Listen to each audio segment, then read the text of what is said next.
ce faire, j'ai invité Tiffaine, conseillère en images, à nous rejoindre dans la superbe boutique Confidence à Boulogne-Billancourt. Bonjour Tiffaine. Bonjour Florence. Alors parfois on a quelques petites difficultés à choisir la robe idéale pour son mariage. Peut-être qu'on peut se fier déjà à ce qui convient le mieux à notre morphologie. Tout à fait Florence. Pour identifier sa morphologie, on va regarder si les épaules sont alignées avec les hanches et si la taille est marquée. Les 4 morphologies qu'on va regarder aujourd'hui, on va regarder la morphologie dite en A. Donc en A, nous avons les hanches qui sont plus larges que les épaules et une taille assez peu marquée. Puis la morphologie dite en V, donc où là on a les épaules qui sont plus larges que le bassin, un bassin étroit et une taille assez peu marquée. Ensuite, il y aura la morphologie dite H. Donc là, c'est des morphologies plutôt fines. La taille n'est pas marquée et inexistante et du coup des épaules plutôt droites, des silhouettes plutôt sportives. Ensuite, il y aura les morphologies dites ovales ou arrondies, donc selon si la personne est grande ou petite, où là également il n'y a pas de taille, mais par contre on a des rondeurs. Donc, en ce qui concerne les morphologies qui sont plutôt longilignes, donc qui n'ont pas de poitrine, pas de hanches, donc plutôt des morphologies droites et minces, j'ai choisi 2 robes. Donc la première, c'est celle-ci. Pourquoi? Parce que sur une morphologie qui est mince et sans poitrine et sans hanches, en fait l'idée c'est de rééquilibrer la silhouette pour qu'elle soit le plus féminine possible, d'autant plus le jour du mariage. Du coup on va rajouter du volume sur la poitrine pour dessiner une poitrine. Grâce à la dentelle ici, ça fait un travail sur la taille, donc on dessine une taille. Et ensuite, le travail du tulle ici va donner du volume, ce qui fait qu'on va dessiner une silhouette, des jolies courbes. Deuxième modèle pour cette morphologie, Tiffaine. Alors, là j'ai choisi un bustier avec tout un travail de strass Swarovski et le jupon qui va avec. Alors l'intérêt ici, c'est que tout le travail sur le haut du corps, la poitrine, va évidemment rajouter du volume en haut. Le côté strass en fait va attirer la lumière et renvoyer la lumière, donc lui aussi va travailler sur l'ajout du volume. Donc tout le travail ici va bien sûr attirer le regard aussi sur la taille, donc dessiner la taille. Et là bien sûr on part sur le côté très vaporeux pour dessiner du volume sur les hanches et le côté mariée, princesse.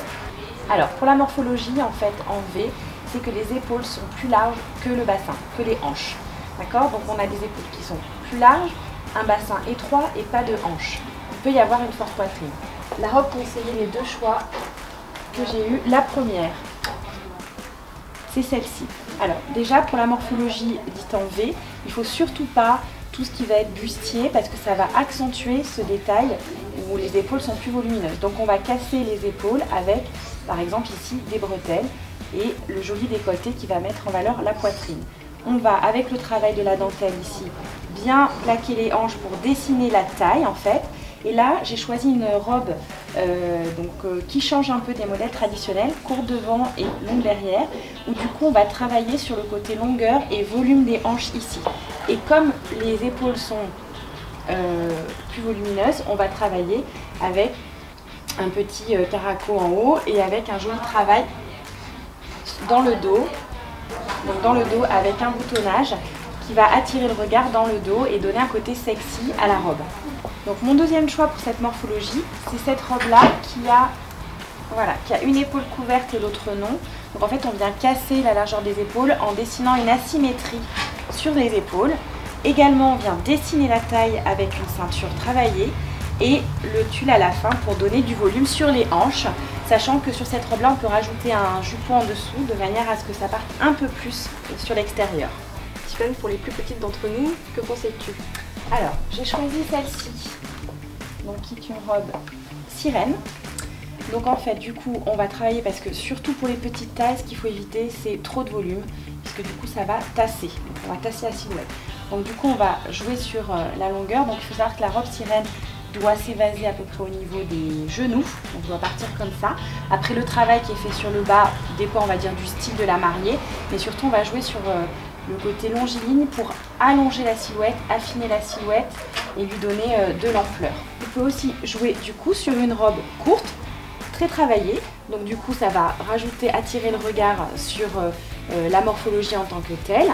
Donc là il y a un très joli travail de la robe et du coup effectivement le fait que ce soit court, la robe soit courte et près du corps, du coup va allonger la silhouette puisqu'on va jouer sur la longueur des jambes.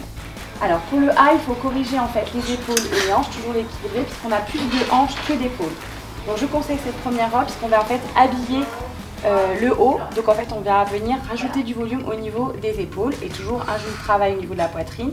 Et on part évasé pour ne pas trop marquer les hanches.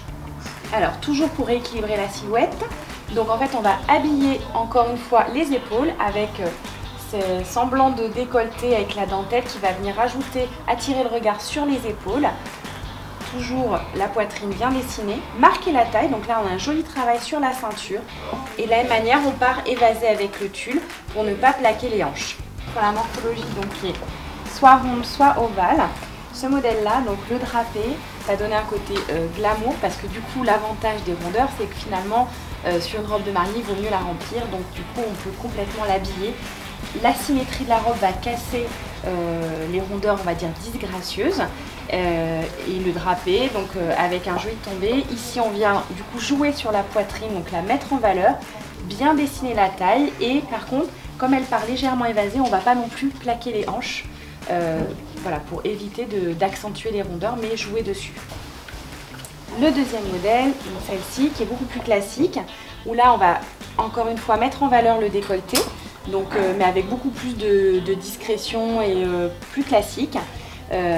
Mettre en valeur également la taille et jouer aussi sur du volume ici sans trop en rajouter, c'est-à-dire que c'est un tombé qui est plutôt droit, ce qui fait que ça ne va pas plaquer les hanches mais quand même dessiner une silhouette harmonieuse. Merci Tiffaine. À bientôt!